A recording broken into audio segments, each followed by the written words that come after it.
రాష్ట్ర అసెంబ్లీలో దళిత స్పీకర్ గడ్డం ప్రశాంత్ కుమార్పై అమర్యాదగా వ్యవహరించిన బీఆర్ఎస్ మాజీ మంత్రి జగదీశ్వర్ రెడ్డి, వర్కింగ్ ప్రెసిడెంట్ కేటీఆర్ దిష్టిబొమ్మలను దగ్ధం చేయాలని కాంగ్రెస్ పార్టీ రాష్ట్ర అధ్యక్షుడు మహేష్ కుమార్ గౌడ్ పార్టీ శ్రేణులకు పిలుపునిచ్చారు. అందులో భాగంగానే గజ్వేల్ నియోజకవర్గ ఇన్ఛార్జ్ మాజీ ఎమ్మెల్యే తుమ్ముకుంట నర్సారెడ్డి ఆధ్వర్యంలో తూప్రాన్ మున్సిపాలిటీలో కాంగ్రెస్ నాయకుడు జగదీశ్వర్ రెడ్డి, కేటీఆర్ దిష్టిబొమ్మలను దగ్ధం చేశారు. దళితులను అణగదొక్కడంలో బీఆర్ఎస్ పార్టీకి వెన్నతో పెట్టిన విద్య అని నర్సారెడ్డి మండిపడ్డారు. దళితుల్ని ముఖ్యమంత్రి చేస్తానని కేసీఆర్ మాట తప్పిన విషయాన్ని ఆయన గుర్తు చేశారు. కమిషన్ల కోసమే కొండపోచమ్మ మల్లన్న సాగర్ రిజర్వాయర్లు కట్టారని ఎద్దేవా చేశారు. చిత్తశుద్ధి ఉంటే గజ్వేల్ నియోజకవర్గంలో కేసీఆర్ పర్యటించి ప్రజల కష్టసుఖాలలో పాలు పంచుకోవాలని ఆయన హితవు పలికారు. వాళ్ళ జీవితం ఎట్లా సాగుతున్నది, లోపల కుమ్లిపోయి వస్తున్నారు. అదంతా నీ బాధ్యత. పేరుకు కాళేశ్వరం, మల్లన్న సాగర్, కొండపోచమ్మ కమిషన్ల గురించి కట్టినావు. దాని బాగోగులు చూస్తున్నావా?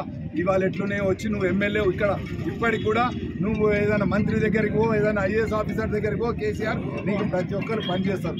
ఇప్పటికన్నా ఒక మనిషి అయితే బయటకు వచ్చి మా అందరికీ సేవ చేయాలని మీ ద్వారా కోరుతున్నాను.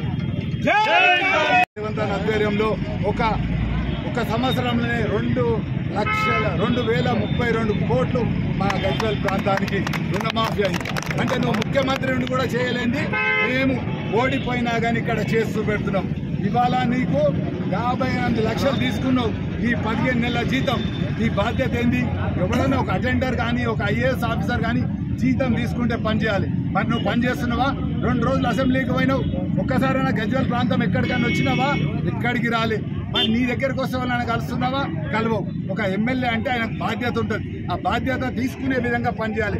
మరి నీకు ఆ బాధ్యతనే లేదు, ఆ బాధ్యత మర్చినావు. కాబట్టి నువ్వు ఇప్పటికైనా రిజైన్ అయినా చెయ్యి, లేకపోతే ప్రజలలో వచ్చి ప్రజల కష్టాలు నీ ముఖానికి సిద్దిపేటలు నిన్నొక్కసారి కరువు మంత్రి చేసిరు, కానీ మా గజ్వేల్ ప్రాంతాలు వాసులు 2 సార్లు ముఖ్యమంత్రి చేసిరు.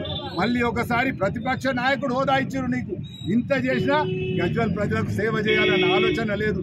ఫామ్ హౌస్లో పంటావు, తింటావు, ఉంటావు, కానీ ఇక్కడ ఆ ఫామ్ హౌస్ కూడా గజ్వేల్ ప్రాంత వాసులే. నీ బాధ్యత ఇప్పటికన్నా కుంభకర్ణుడు 6 నెలలు పంటాడు, 6 నెలలు పనిచేస్తాడు అంటారు. నువ్వు 15 నెలలు దళితుల మీద ప్రేమ ఉన్నట్టు మన కేసీఆర్ గారు నడుస్తున్నారు.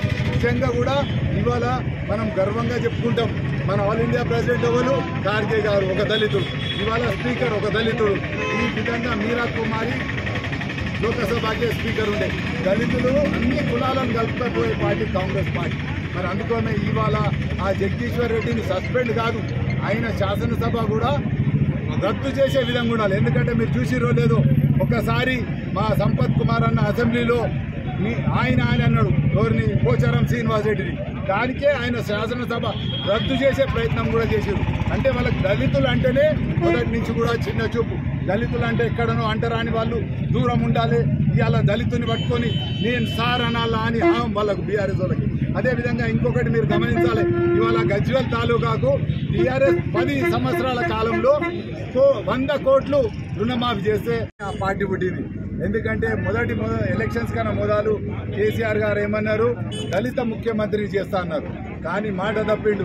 మరి ఈరోజు మా కాంగ్రెస్ ప్రభుత్వం వచ్చిన తర్వాత రేవంత్ అన్న ఆధ్వర్యంలో ఒక దళితుని స్పీకర్ స్థానంలో కూకుండా పెడితే అక్కడ ఉన్న కేసీఆర్ కానీ కేటీఆర్ కానీ వాళ్ళ దత్తపుత్రుడైన జగదీశ్వర్ రెడ్డి గారి కానీ దళితులు అంటేనే మొదటి నుంచి కూడా బీఆర్ఎస్ పార్టీకి వ్యతిరేకంగా వాళ్ళ బిహేవియర్ ఉండేది.